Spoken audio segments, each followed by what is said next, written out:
Welcome to the actual way. Today we are going to solve question number 55 of IIT JAM MS 2021. अब इसमें हम लोग क्या given है कि हम लोग को 4 इवेंट गिवन है और बोला गया है कि चारों का चारों क्या है, इंडिपेंडेंट इवेंट्स है और चारों का प्रोबेबिलिटी का वैल्यू हम लोग को गिवन है और हम लोग को बोला गया है कि स्मॉल p क्या चीज़ का प्रोबेबिलिटी है कि probability that at most 2 events among E1, E2, E3 and E4 अकर और हमसे 240 इंटू पी का वैल्यू पूछा गया है। तो हमारा स्मॉल p क्या हो जाएगा, हमारा स्मॉल p हो जाएगा कि probability that at most 2 event occurs. तो एट मोस्ट का मतलब क्या है, या तो 0 इवेंट अकर या 1 इवेंट अकर या 2 इवेंट अकर। अब एट मोस्ट वाला केस को मोस्टली ना एटलीस्ट वाला केस में कन्वर्ट करना चाहिए क्योंकि इसमें हम लोग को 3 केस लेना होगा। अब एटलीस्ट वाला में क्या होगा कि एटलीस्ट वाला में हम लोग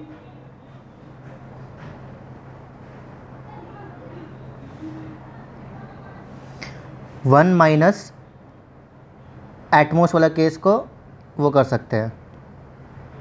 तो इसमें हम लोग क्या रहेगा कि एटमोस्ट वाला एटलीस्ट वाला में हम लोग को 3 और 4 लेना पड़ेगा। 1 माइनस प्रोबेबिलिटी ऑफ 3 और 4 मतलब 3 हो रहा है या 4 हो रहा है।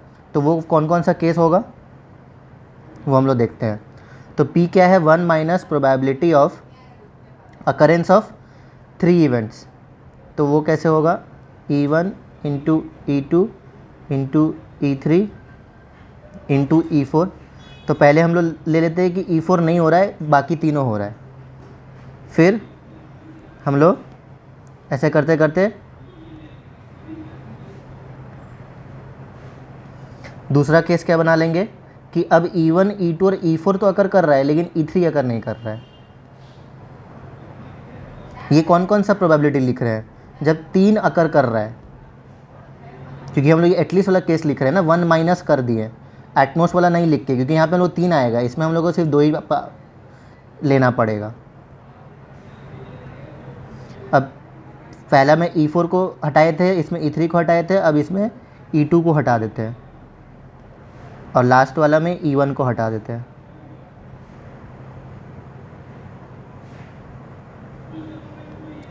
तो ये तो हमारा हो गया कि जब हम लोग जब हम लोग 3 इवेंट्स अकर हो रहा है वो वाला केस। अब 4 इवेंट अकर हो रहा है वो वाला केस को माइनस करना होगा, तो उसको ऐड करने के लिए क्या होगा, वो तो सिंपल है आई गेस, वो simple E1 intersection E2 intersection E3 intersection E4। यही वाला प्रोबेबिलिटी हुआ ना कि चारों अकर कर रहा है एक साथ। ये 4 केस हो गया कि 3 अकर कर रहा है और ये एक केस हो गया कि चारों अकर कर रहा है। और इसको हम लोग क्या कर दिए, 1 से माइनस कर दिए, तो हम लोग क्या मिल जाएगा कि 0 अकर कर रहा है, 1 अकर कर रहा है, 2 अकर कर रहा है, which is a required case कि एटमोस्ट 2 अकर कर रहा है। तो हम लोग एटलीस्ट वाला करके इसको कर लिए, इसलिए 1 माइनस किया हुआ है। अब इसको कैलकुलेट कैसे करेंगे, अब इसको कैलकुलेट हम लोग 1 माइनस इंटरसेक्शन है और इंडिपेंडेंस गिवन है। तो इंडिपेंडेंस में क्या होता है,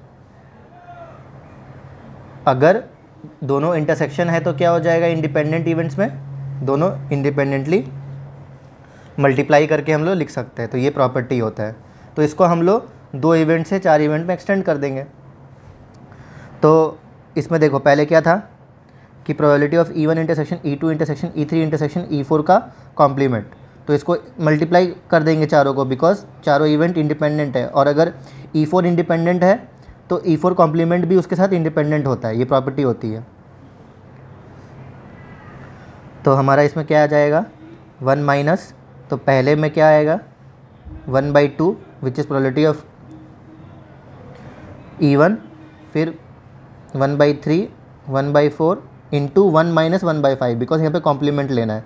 तो जो कि हो जाएगा हमारा 4/5 प्लस 1 इंटू 2 1 इंटू 3। अब E3 को कॉम्प्लीमेंट करना है तो 3/4 हो जाएगा, क्योंकि 1 माइनस 1/4 और फिर 1/5। फिर प्लस क्या करेंगे 1/2 और E2 को हम लोग कॉम्प्लीमेंट लेना है, तो क्या हो जाएगा 2/3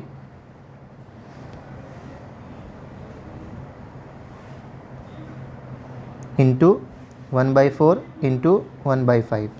फिर प्लस करेंगे। अब हम लोग को E1 को कॉम्प्लीमेंट लेना है, तो 1 - 1/2 तो 1/2 ही रहेगा, और बाकी सब तो जैसा है वैसा ही लिख देंगे। तो ये 4 केस जो लिखे ऐड करके, ये कौन सा केस हो गया, जब 3 अकर कर रहा है। अब 4 अकर करने का केस कौन सा हो गया, नॉर्मली सबको मल्टीप्लाई कर दो, सबका प्रोबेबिलिटी। तो ये हमारा कैलकुलेशन है। तो इसको कैलकुलेट करके देखते हैं क्या आ रहा है। यहाँ से 4 4 कटा, यहाँ से 3 3 कटा, यहाँ से 2 2 कटा, और ये दोनों तो सेम है। तो अब इसको हम लोग थोड़ा ऊपर कैलकुलेट कर लेते हैं। 1 माइनस, तो इसमें से कॉमन क्या क्या आ रहा है, 1/2,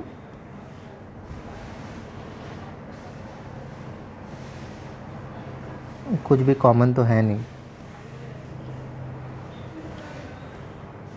यहाँ 1/2, यहाँ 1/3, यहाँ 1/5, यहाँ पे 1/2, यहाँ पे 1/4, 1/5, प्लस यहाँ पे 1/4, 1/3, 1/5, प्लस 2 × 1/2, तो ये दोनों तो कट जाएगा, तो बचेगा क्या, 1/3, 1/4, 1/5।